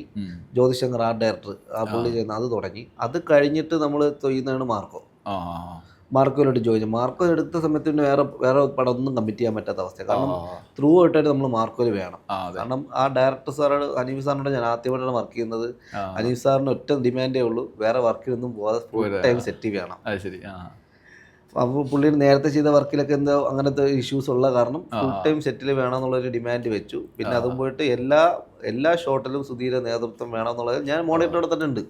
കാരണം നമുക്കത് അത്രയും കംപ്ലീറ്റ് ബ്ലഡും പരിപാടിയൊക്കെ എന്റെ കൂടെ നിൽക്കുന്ന അസിസ്റ്റൻസ് ഉണ്ടെങ്കിൽ കൂടിയും എന്തെങ്കിലും ഒരു ഷോട്ടിന് പ്രശ്നം വന്ന് അപ്പം വിളിക്കുന്നവർ സുധിയ വരുമോ. അപ്പൊ നമ്മൾ എന്തായാലും ഇവിടെ വേണം. അപ്പൊ അത് കാരണം ഞാൻ ഫുൾ ടൈം മാർക്കിലുണ്ടായിരുന്നൊരു പടമാണ്. വേറെ ഒന്നും നീങ്ങിയില്ല. കാരണം മാർക്കോ ഷൂട്ട് തുടങ്ങുന്നതിന് 1 മാസം മുമ്പേ ഞാൻ വർക്ക് തുടങ്ങി. മാർക്കോയിലേക്ക് വരുമ്പോഴുള്ള പ്രിപ്പറേഷൻ എങ്ങനെയാ? അതിന്റെ നേരത്തെ കാര്യങ്ങൾ തീരുമാനിച്ചോ? അതെ ഞാൻ പറഞ്ഞു, ഇപ്പം ഡയറക്ടർ അനീഫ് സാർ സംസാരിക്കുമ്പോൾ തന്നെ ഇതിൻ്റെ ഒരു പ്ലാനിങ് ആയപ്പോൾ തന്നെ ഞാൻ എന്താ ഷൂട്ട് തുടങ്ങുന്നതിന് 1 മാസം നമ്മൾ വർക്ക്ഷോപ്പ് സ്റ്റാർട്ട് ചെയ്തു. കാരണം ഇതിൽ കുറച്ചധികം വർക്ക് ഉണ്ട്. നമ്മളിപ്പോൾ ഈ ഷൂട്ടിംഗ് തുടങ്ങുന്ന സമയത്ത് പോയിട്ട് ചെയ്യാനുള്ള വർക്കല്ല. അപ്പോൾ അധികം ഒന്ന് ഒരു വർക്ക്ഷോപ്പ് എടുത്ത് നമ്മൾ അതിനുള്ള പ്ലാനിങ്, ഈ മോൾഡ് വർക്ക്, ഈ ആർട്ടിസ്റ്റിന് തന്നെ ഈ ജഗദീഷ് ചേട്ടൻ്റെയും ഈ കബീർ സിംഗിൻ്റെയും അതുപോലെ തന്നെ പല ആൾക്കാരുടെയും ഈ ശരീരഭാഗങ്ങൾ കട്ട് ചെയ്ത് മാറ്റുന്നതുകൊണ്ട് കാരണം അവരുടെ കൈയിൻ്റെ ഡൈയും തലയുടെ ഡൈ ഒക്കെ സെയിം ആയിരിക്കണം. അപ്പം അവരുടെ ജഗദീഷ് ചേട്ടൻ എവിടെയാണോ ഉള്ളത് അവിടെ പോയി ആളെ കാണുക, ആളുടെ കൈ എടുക്കുക, കൈയിൻ്റെ ഡൈ എടുക്കുക, അങ്ങനെ കുറേ ജോലികളുണ്ട് ഷൂട്ടിംഗ് തുടങ്ങുന്ന മുമ്പേ തന്നെ. അതുപോലെ കബീർ സിംഗ് ബോംബെയിലാണ്. അപ്പോൾ ബോംബെയിൽ നിന്ന് ആളെ ഞാൻ കൊച്ചി 28 വരുത്തി ഇതിന് വേണ്ടിയിട്ട്. വന്നിട്ട് ഞങ്ങൾക്ക് വേണ്ടി ആ ഹെഡിൻ്റെ മോൾഡ് എടുത്ത് തിരിച്ച് പോവുകയും ചെയ്തു. അപ്പോൾ അതിന് വേണ്ടിയിട്ട് ആൾ വരികയും ചെയ്തു. ഹെഡ് ഉണ്ടാക്കുന്നതിൻ്റെ മോൾഡ് എടുക്കണം. അപ്പോൾ അതിനുവേണ്ടി പുള്ളി വന്നു. അങ്ങനെ പല ആർട്ടിസ്റ്റിനെയും പോയി ഷൂട്ടിംഗ് തുടങ്ങുമ്പോൾ ഞാൻ പോയി കാണും. ഇപ്പോൾ ഒരാൾക്ക് വിഗ് വെക്കണമെങ്കിൽ കൂടി വിഗ് വെക്കണമെങ്കിൽ തന്നെ ഞാൻ അത് വിഗ് വെക്കുമ്പോൾ ആളുടെ വീട്ടിൽ പോയിട്ട് മെഷർമെൻ്റ് എടുത്ത് വിഗ് സെറ്റ് ചെയ്ത് ഷൂട്ടിങ്ങിന് വരുന്നുമ്പോൾ നമ്മളവിടെ ഓൾറെഡി സെറ്റ് ആക്കണം. ഷൂട്ടിങ് വന്നിട്ടാണ് ഇത് കറക്ഷൻ തീക്കുന്നത് ഞാൻ ഷൂട്ടിംഗ് ബ്ലോക്ക് റെഡി ആക്കണം. ഓൾമോസ്റ്റ് എല്ലാം നമ്മൾ റെഡി ആയിരിക്കണം. കാരണം നമ്മുടെ വഴിയിൽ നിന്നൊരു ഡിലേ വരാൻ പാടില്ല. അതുപോലെ തന്നെ അത് ആർട്ടിസ്റ്റിന് കംഫർട്ട് ആയിട്ട് ഇപ്പോൾ ലൊക്കേഷനിൽ വന്നിട്ടാണ് ഒരു വിഗ് വെച്ചിട്ട് അയ്യോ അത് റെഡിയല്ലെന്ന് പറഞ്ഞാൽ ഷൂട്ടിങ്ങിനെ ബാധിക്കും, ആർട്ടിസ്റ്റിനെ ബാധിക്കും. അപ്പോൾ അതിന് മുമ്പേ നമ്മളൊരു എല്ലാം നേരത്തെ പ്ലാൻ ചെയ്യുക. അതുപോലെ പ്ലാൻ ചെയ്താണ് മാർക്കോയിൽ നമ്മൾ നേരത്തെ സ്റ്റാർട്ട് ചെയ്തു. ഫൈറ്റ് സീൻ തുടങ്ങുമ്പോഴത്തേക്ക് നമ്മൾ ഓൾറെഡി എല്ലാം റെഡിയാണ്. പക്ഷെ ഷൂട്ടിങ്ങിന്റെ പേരലിലും ബാക്കി പണി നടക്കുകയാണ്. കാരണം 1 മാസം കൊണ്ടൊന്നും ഇത്രയും സാധനങ്ങൾ തീരില്ല. കാരണം ഒരു കൈ ഉണ്ടാക്കിയെടുക്കാൻ മിനിമം ഒരു 10 ദിവസം വേണ്ടി വരും. അതായത് അതിൻ്റെ ഗ്രോത്ത് സ്റ്റിച്ച് ചെയ്യണതും കളറും പരിപാടി എല്ലാം ചെയ്യണതിനൊക്കെ ഒരു 10-12 ദിവസം വേണ്ടി വരും. 2-3 പേര് ഇരുന്നിട്ടാണ് ചെയ്യുന്നത്. അപ്പോൾ അതിനനുസരിച്ച് പണിയുണ്ട്. അപ്പോൾ ഇമ്മീഡിയറ്റ് ആയിട്ട് വേണ്ടത് എന്താണോ നമ്മൾ മൂന്നാർ നമുക്ക് ഇതൊക്കെ വേണമെന്നത് അസോസിയേറ്റ് സമന്തേട്ടനെ ചോദിച്ചിട്ട് പ്ലാനാക്കി. കാരണം ഇതിൻ്റെ മാർക്കോയുടെ ഒരു മെയിൻ പ്ലാൻ ഉണ്ടാക്കുന്ന അസോസിയേറ്റ് സമന്തകൻ ചേട്ടനാണ്. അപ്പോൾ സമന്തകൻ ചേട്ടൻ പറയുന്ന അനുസരിച്ചാണ് നമുക്ക് നീങ്ങുള്ളൂ. അപ്പോൾ സമന്തകൻ ചേട്ടൻ്റെ അടുത്ത് ഞാൻ ആദ്യമേ ചോദിക്കും മൂന്നാർ എന്തൊക്കെയാണ് ഫസ്റ്റ് വേണ്ടത്.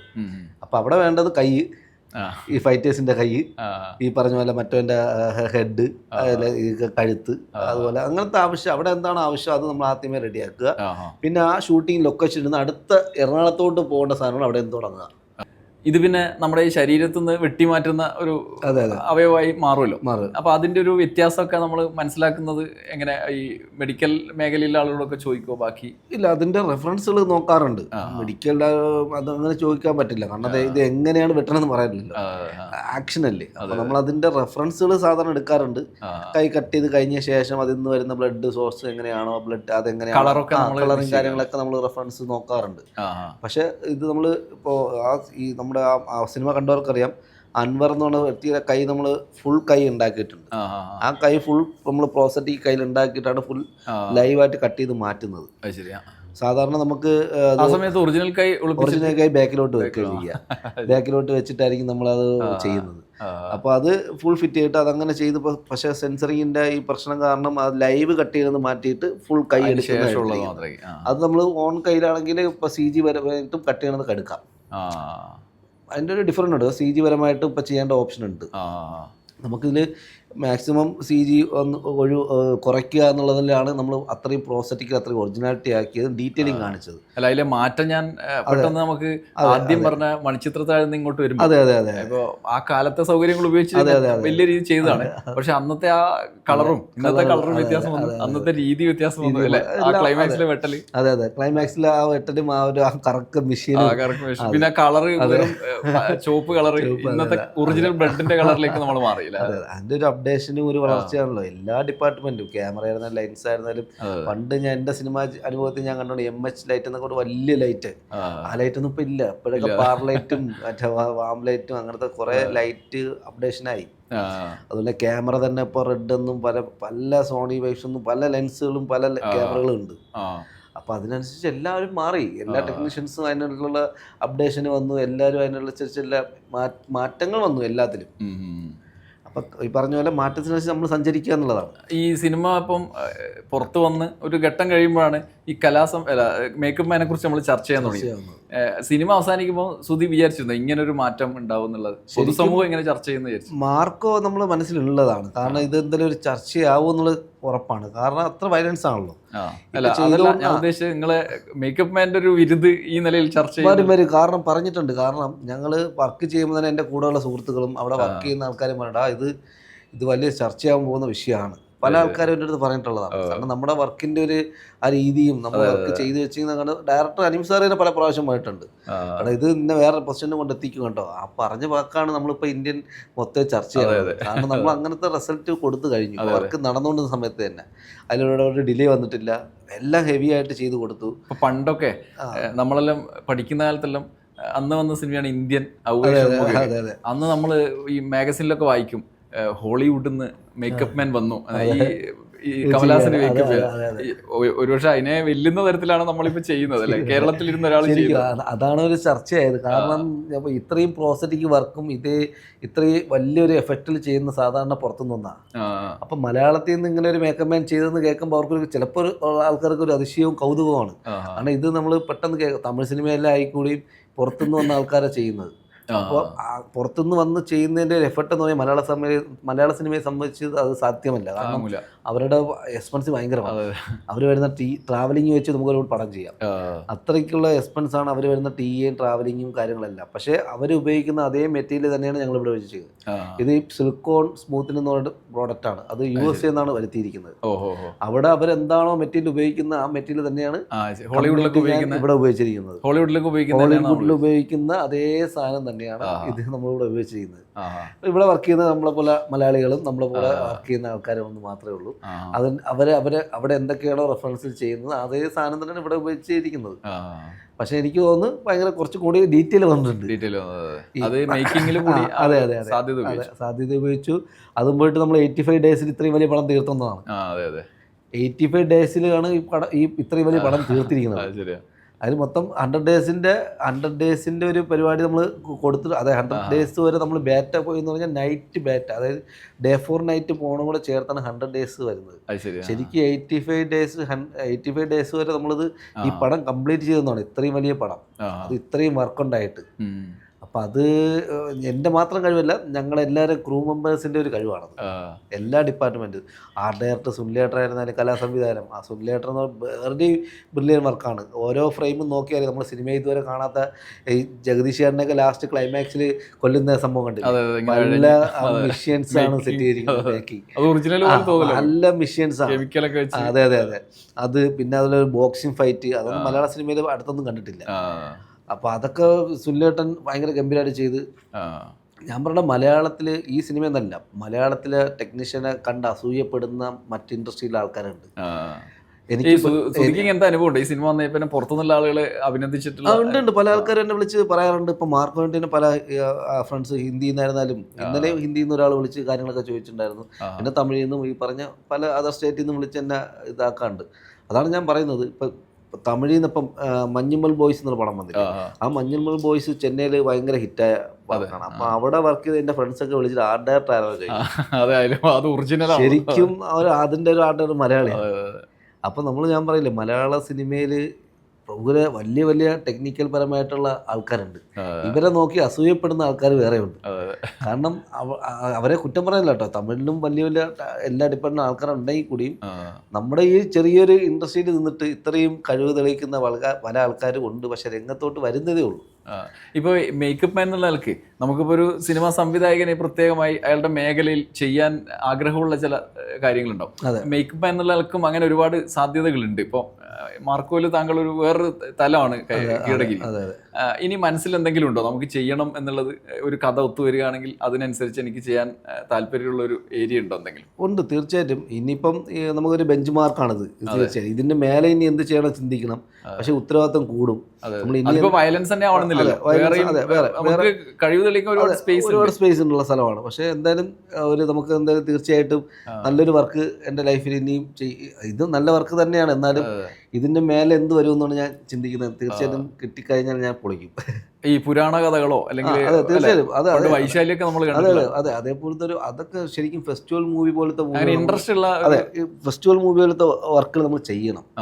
നമ്മളെപ്പോഴും ഈ പറഞ്ഞ പോലെ ആക്ഷനും ഫീൽ ഗുഡ് മൂവിയും കൂടെ ആവാതെ നമ്മൾ ഫെസ്റ്റിവൽ മൂവിയും കൂടെ വന്നു കഴിഞ്ഞാൽ എനിക്ക് ഇൻട്രസ്റ്റ് ആണ്. കാരണം നമ്മൾ കാലഘട്ടം, അതായത് കാലഘട്ടത്തിൻ്റെ ഇപ്പോഴത്തെ പറഞ്ഞില്ല, നമ്മളെ ഈ ഒരു റോണക്സ് ആയിരുന്നാലും രഞ്ജിത്ത് അമ്പാടി ആയിരുന്നാലും മണികണ്ഠനായിരുന്നാലും റഷീദ് ആയിരുന്നാലും ഇവരെല്ലാം അതെല്ലാം കഴിവ് തെളിയിച്ച ആൾക്കാരാണ്. അപ്പം ഞാനിപ്പോൾ ഈ പറഞ്ഞല്ലോ, നമ്മളിപ്പോൾ വലിയ എന്താ പറയുക, അങ്ങനത്തെ ഒരു കാലഘട്ടത്തിലെ മൂവി ഞാൻ ചെയ്തിട്ടില്ല.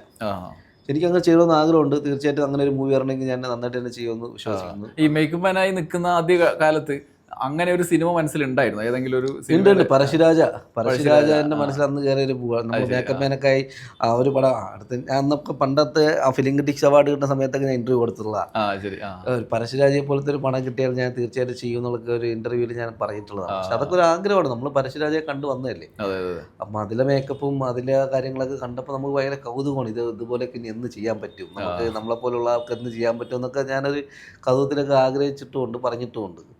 പക്ഷെ ആ ദിവസം അയച്ചു വരും. ഇപ്പോ പിന്നെ സുധി സിനിമയിലേക്ക് വരുന്നത് ഒരു സാധാരണ കുടുംബത്തിനാണ്. അപ്പോൾ ഇപ്പൊ നിങ്ങൾ കീഴടക്കിക്കുന്ന ഒരു വേറൊരു മേഖലയിൽ നിന്ന് നോക്കുമ്പോൾ ഈ മാർക്കോ പോലെയുള്ള സിനിമയിൽ പ്രവർത്തിച്ച് ഇങ്ങനെയുള്ള ഒരു സിനിമയിൽ എന്താണ് ചെയ്തതെന്നുള്ളത് നമ്മുടെ മുമ്പിലുണ്ടല്ലോ. വീട്ടിലെ ആൾക്കാർ, രക്ഷിതാക്കൾ, അച്ഛനും അമ്മയ്ക്ക് ഇത് കണ്ട സമയത്ത് അല്ലെങ്കിൽ അവർ കണ്ടു എന്തെങ്കിലും അവർ പറയുന്നത്? അതെ അതെ, ശരിക്കും അച്ഛനിപ്പം കൂടെ ഇല്ല. അച്ഛൻ മരണപ്പെട്ടിട്ട് 4-5 വർഷം. അച്ഛൻ ഇതെല്ലാം കാണുന്നുണ്ടാവും, അച്ഛൻ സന്തോഷമാവും. എൻ്റെ അച്ഛൻ ശരിക്കും തട്ടുകടയാണ്. അപ്പം ഞാൻ എൻ്റെ സിനിമാ ജീവിതം എന്ന് പറഞ്ഞാൽ പലതും തട്ടുകടയിൽ കൂടെയും കഥ പറച്ചിലും എൻ്റെ ജീവിതമൊക്കെ സിനിമ കൂടുതലും ഞാൻ അച്ഛൻ്റെ കൂടെ തന്നെയാണ്. അത് നാട്ടിലും വീട്ടിലും എൻ്റെ സിനിമയിൽ വർക്ക് ചെയ്യുന്നവർക്കെല്ലാം അറിയാന്നുള്ളൊരു കാര്യമാണ്. എൻ്റെ നാട്ടിൽ പോയിട്ട് ഇപ്പൊ ചോദിച്ചാലും തട്ടുകട മണിയന്റെ മോനെന്ന് ചോദിച്ചാൽ എല്ലാവർക്കും അറിയാം അല്ലെ. ഇപ്പൊ സിനിമയിലെ മേക്കപ്പ് മാനാണെന്നോ മാർക്കയിലെ മേക്കപ്പ് മാനാണെന്ന് പറഞ്ഞാൽ വളരെ ചുരുക്കം പേർക്ക് അറിയാവും. ഇപ്പൊ നമ്മുടെ ഇന്ത്യയിൽ മൊത്തം ചർച്ച ചെയ്യുകയാണെങ്കിൽ കൂടി ഇപ്പൊ എന്റെ വീട്ടിലെ തൊട്ടടുത്ത് പോയി ചോദിച്ചാലും എന്നെ അറിയത്തില്ല. മണിയന്റെ മോനാണോ എന്ന് ചോദിച്ചാൽ ചിലപ്പോൾ അറിയും. തട്ടുകട മണിയന്റെ മോനെന്ന് ചോദിച്ചാൽ ആ ഒരു അവിടെ അങ്ങനെ ഒരു ലേബിൾ എനിക്ക് എൻ്റെ ഫാമിലിയിൽ നിന്ന് എനിക്ക് ഉള്ളതാണ്. എനിക്കത് അഭിമാനമാണ്. കാരണം അച്ഛൻ്റെ പേരിൽ ഞാനിപ്പോൾ അതാണ്, എൻ്റെ പേര് നേരത്തെ സുധി ബാലരാമൂർ എന്നായിരുന്നു. അപ്പൊ അച്ഛൻ്റെ ഒരു ആഗ്രഹമാണ് അച്ഛൻ്റെ പേര് ലോകം മൊത്തം കാണണമെന്ന്. ഏതൊരു അച്ഛനും ആഗ്രഹിക്കുമ്പോൾ ഞാൻ അച്ഛൻ്റെ പേരും കൂടെ എൻ്റെ ടൈറ്റിൽ ആക്കിയിട്ടാണ് സുധി സുരേന്ദ്രൻ ആക്കിയത്. ഇപ്പം ലോകം മൊത്തം അച്ഛൻ്റെ പേരും കൂടെ വരുമ്പോൾ ഭയങ്കര സന്തോഷമാണ്, അഭിമാനമാണ്. അപ്പം നാട്ടിലും വീട്ടിലും ഇപ്പൊ അമ്മയ്ക്കൊക്കെ ഭയങ്കര സന്തോഷമാണ് നമ്മൾ ഇത്രയും രീതിയിൽ. അത് അറിയത്തില്ല. അവർക്ക് ഇപ്പോഴും ഇപ്പൊ ഞാൻ ഇന്നലെ ഇതൊക്കെ ഞാനാണ് ചെയ്യുന്നത് നമുക്കറിയില്ല. ഇപ്പൊ 2 മാസം കഴിഞ്ഞ് ഇന്നലെ വീട്ടിൽ വന്നോളൂ. ഞാൻ വീട്ടിൽ വന്നപ്പോ ഇനി അത്രേ ഉള്ളൂ. അതല്ല ഇപ്പൊ നമ്മളെ പറ്റി ചർച്ച ചെയ്യാനുള്ള കാര്യമോ ഈ മാർക്കോ എന്ന് പറഞ്ഞാൽ എത്ര വലിയ പടമൊന്നും അവർക്ക് അത്ര അറിയില്ല. നമ്മളത് ആസ്വദിക്കാം, നമ്മളത് ആസ്വദിക്കുക എന്നുള്ളതാണ്. പിന്നെ ഈ പറഞ്ഞ പോലെ വേറൊരു കാര്യമുണ്ട് ചേട്ടാ, ഞാൻ മേക്കപ്പ് മാൻ എന്ന് പറഞ്ഞിട്ട് എന്നെ പലയിടത്തും ഒഴിവാക്കിയിട്ടുണ്ട്. അത് ശരി. പല കല്യാണാലോചന വന്നാലും ഈ പറഞ്ഞ പോലെ പല നമ്മളൊരു പ്രപ്പോസൽ ചെയ്താൽ തന്നെ നമ്മൾ മേക്കപ്പ് മാൻ എന്നുള്ള രീതിയിൽ എൻ്റെ അടുത്ത് പലതും എന്നെ ഒഴിവാക്കിയിട്ടുണ്ട്. അതെന്റെ ജീവിതത്തിൽ സംഭവിച്ച പല കാര്യങ്ങളും. ഒരു പ്രശ്നമാണ് ഈ മേക്കപ്പ് മാൻ എന്താണ്. മേക്കപ്പ് മാൻ എന്താണെന്ന് അറിഞ്ഞുകൂടാതെ പല ആൾക്കാർ വിചാരിക്കുന്ന കാര്യമാണ് മേക്കപ്പ് ഐഡന്റിറ്റി അറിയില്ല. അത് എന്താണെന്ന് അറിഞ്ഞുകൂടാതെ സംസാരിക്കുന്ന ആൾക്കാർ. പക്ഷെ ഒഴിവാക്കിയവരിപ്പം കാണണം, മനസ്സിലായോ? അത് നമ്മളെ ദൈവം, നമ്മൾ ചലഞ്ചിങ് ആണ്, മനസ്സിലായോ? അവര് ചുമ്മാ അങ്ങ് പറയാണ് മേക്കപ്പ് അല്ലേ, എന്താ കിട്ടുക, നിനക്ക് എന്താ കിട്ടുന്നത്, സിനിമയിൽ പോയി എന്താ കിട്ടുന്നത്, അല്ലാതെ മോശം ഫീൽഡാണ് അങ്ങനെയൊക്കെ പറഞ്ഞ് നമ്മൾ ഒഴിവാക്കി വിട്ട കുറെ ആൾക്കാരുണ്ട്. ശരിക്കും എൻ്റെ ജീവിതത്തിൽ ഉണ്ടായ കാര്യങ്ങളാണ് അത്. എൻ്റെ പേഴ്സണലി നിൽക്കുന്നവർക്ക് അറിയാം ഞാൻ എന്തോരം ആ സമയത്തൊക്കെ അനുഭവിച്ചത്. കാരണം പലയിടത്തുനിന്നും എന്നെ ഒഴിവാക്കിയിട്ടുണ്ട് പ്രത്യേകിച്ച്. അപ്പൊ അതൊക്കെ ഇപ്പൊ തരണം ചെയ്ത് നമ്മൾ ഈ ഒരു പൊസിഷൻ എത്തണമെങ്കിൽ ഇപ്പൊ ഒരു 34 വയസ്സായി. അതെ 34 വയസ്സായി എന്ന് പറയുന്നില്ല, 34 വയസ്സേ ആയിട്ടുള്ളൂ. ഈ കാലത്തിനിടയിൽ നിങ്ങൾ ഇത്രയും വലിയ ഒരു യാത്ര തീർച്ചയായിട്ടും സത്യം. ഇപ്പൊ തിരിഞ്ഞു നോക്കുമ്പോൾ നമ്മൾ ആ തുടക്കം, നമ്മളെ വരവ് കറക്റ്റ് ആയിരുന്നു എന്ന് തോന്നുന്നുണ്ടല്ലേ? ശരിക്കും നമ്മുടെ ലൈഫ് എന്നുള്ള സൈക്കിളാണ് ഞാൻ മനസ്സിലാക്കിയെടുത്തോളം. നമ്മൾ എവിടെ നിന്നാണോ ചവിട്ടി തുടങ്ങുന്നത് അവിടെ തന്നെ ഇങ്ങനെ കറങ്ങി വരുമെന്നുള്ളതുമാണ്. പക്ഷെ അതിൽ പഠിക്കാൻ കുറേ ഉണ്ട്. അതിൽ ആ ചവിട്ടി കയറി പോകണം. നമ്മൾ ആ ചവിട്ടി നിൽക്കാണ്ട് ചവിട്ടി പോകണമെന്നാണ് ഞാൻ പഠിച്ചത്, അല്ലേ? കാരണം ഞാൻ വന്ന വഴിയെന്ന് പറഞ്ഞാൽ എനിക്ക് ഡെയിലി 100 രൂപ സാലറി കിട്ടുന്ന സമയത്താണ്. ഓപ്പണായിട്ട് പറഞ്ഞാൽ ഞാൻ ചെന്നൈയിൽ ഞാൻ നിൽക്കുമ്പോൾ ഒരു ആർട്ടിസ്റ്റിനോട് ഞാൻ അസിസ്റ്റൻ്റായിട്ട് നിൽക്കുമ്പോൾ എനിക്ക് 100 രൂപ സാലറി. ഇപ്പോഴത്തെ വർഷമല്ല, ഒരു 15 വർഷം മുമ്പേ. പക്ഷെ ഇപ്പോൾ നമ്മുടെ സാലറി എന്ന് പറഞ്ഞാൽ ആ 100 രൂപയൊന്നും മാറി ഇപ്പോൾ ഒരു ദിവസം വരെ നമുക്കൊരു 1 ലക്ഷം വരെ മേടിക്കേണ്ട ഒരു വാല്യൂയിലൊക്കെ നമ്മൾ ദൈവം കൊണ്ട് എത്തിച്ചെന്നാണ്, മനസ്സിലായോ? അപ്പോൾ ആ ഒരു ഘട്ടം നമ്മൾ അത്രയും ഹാർഡ് വർക്ക് ചെയ്ത് വന്നോണ്ട് ഫലമാണ്. അത്രയും ഹാർഡ് വർക്കും അത്രയും നമ്മൾ ജെന്യൂനായിട്ട് നിന്നതിൻ്റെ ഒരു ഫലമാണ്. നമ്മളവിടെ ഒരു കള്ളത്തരം കാണിക്കാനോ ഒരു ചീറ്റ് ചെയ്യാനോ ഒന്നും പോയിട്ടില്ല. അപ്പം അതിൻ്റെ ഒരു ഫലം ദൈവം നമുക്ക് ഇതുവരെ കൊണ്ടെത്തിച്ചു വന്നതാണ്. ഇതാണ് കലയെ സ്നേഹിക്കുന്നവർ ചെയ്യേണ്ടത്. നിരന്തരം പ്രവർത്തിക്കാൻ. അതെ അതെ അതെ അത് എന്തായിരുന്നാലും നമുക്കൊരു വിജയം കൊണ്ടുവരുന്ന ഉറപ്പാണ്. അതിൽ വേറെ മാറ്റം. കല്യാണം കഴിച്ചോ? കല്യാണം ആയിട്ടില്ല. പക്ഷേ മാർക്കോ സിനിമകളിൽ നമ്മളെ ഒഴിവാക്കിയ സമയത്ത് ഞാൻ വെരി സിംഗിളായിരുന്നു. പക്ഷെ അത് ഇതിന്റെ വേറെ വിജയമാണ്. മൈൻഡിൽ വേറെ ഒന്നും ഇല്ല, ഫുള്ള് ബ്ലഡ്. ഇനിയിപ്പോ നമുക്ക് നമ്മുടെ ഐഡന്റിറ്റി സമൂഹത്തിന് മുന്നിലും സ്ഥാപിച്ചു കഴിഞ്ഞു അല്ലേ? അതെ ഫുള്ള് ബ്ലഡിൽ കൂടെ എനിക്ക് ഒരു ബെഞ്ച് മാർക്ക് വന്നൊരു മൂവിയാണ് മാർക്ക്. നമ്മുടെ ജീവിതത്തിൽ മറക്കാൻ പറ്റില്ല. കാരണം അതുവഴിയാണ് ഞാൻ ഈ ഇന്റർവ്യൂസ് ആയിരുന്നാലും ഈ പറയുന്ന ഇന്റർവ്യൂസ് എല്ലാം നമ്മളെ മനസ്സിലുള്ള ആഗ്രഹമായിരുന്നു. അതൊക്കെ എന്നായിരിക്കും നമ്മളെ ഇന്റർവ്യൂവിന് വിളിക്കുക എന്നൊക്കെ വിചാരിച്ച. പക്ഷെ അത് എല്ലാം നമ്മളെ ദൈവം കൊണ്ട് എത്തിച്ചു എന്നാണ്. കാരണം നമ്മുടെ ഒരു ഹാർഡ് വർക്കിന്റെ ഒരു ഫലമാണെന്ന് ഞാൻ മനസ്സിലാക്കുന്നു. ഞാൻ മാത്രമല്ല, എൻ്റെ കൂടെ നിന്നവരും അവർക്കെല്ലാം സന്തോഷമാണ്. ഇപ്പോൾ എൻ്റെ കൂടെ വർക്ക് ചെയ്യുന്ന പിള്ളേർക്കെല്ലാം ഭയങ്കര ഒരു പ്രൗഡ് മൂവ്മെന്റ് ആണ്. ഇപ്പോൾ ഒരു പരിമിതികളില്ല എന്നാണ് സാധാരണ. ഇപ്പൊ മേക്കപ്പ് മാൻ നേരത്തെ പറഞ്ഞ പോലെ മേക്കപ്പ് മാൻ എന്ത് ചെയ്യാൻ പറ്റും എന്നുള്ളൊരു ചോദ്യത്തിന് അപ്പുറത്തേക്ക് നമ്മളത് കടക്കാണ്, ഭാഷക്കപ്പുറത്തേക്ക് കടക്കാണ്. എനിക്ക് ഉപരി എൻ്റെ ആശാന് ഭയങ്കര സന്തോഷമാണ്. എൻ്റെ പി എൻ മണി സാറിന് എന്നും മെസ്സേജ് ചെയ്യും. സിനിമ കണ്ടിട്ട് എന്താ പറഞ്ഞത്? അയ്യോ ഭയങ്കര അഭിപ്രായം പറഞ്ഞു. അത് പല സീക്രട്ട് കാര്യങ്ങളും എന്നോട് ചോദിക്കുകയാണ്. ചോദിക്കുന്നത് തമാശ രീതിയിലായിരിക്കും, എന്നാലും പുള്ളിക്ക് എന്നെ ഭയങ്കര ഒരു കാര്യമാണ്. മണിയന്റെ കുടുംബം, അമ്മയ്ക്കും അവരെ ചേച്ചിക്കും എല്ലാവർക്കും എന്നെ ഭയങ്കര കാര്യമാണ്. അപ്പൊ നമ്മള് തമാശ രീതിയിൽ എന്നാലും ഞാൻ ചോദിക്കും, ദേവാസുരത്തിൽ അന്ന് മോഹൻലാലിന് ചവിട്ടും നെറ്റിയിരുന്ന് ബ്ലഡ് വരില്ല, അതെങ്ങനെയാണെന്ന് ഇപ്പോഴും ചോദിക്കും. അതിന്റെ സീക്രട്ട് ഇപ്പോഴും പറഞ്ഞില്ല.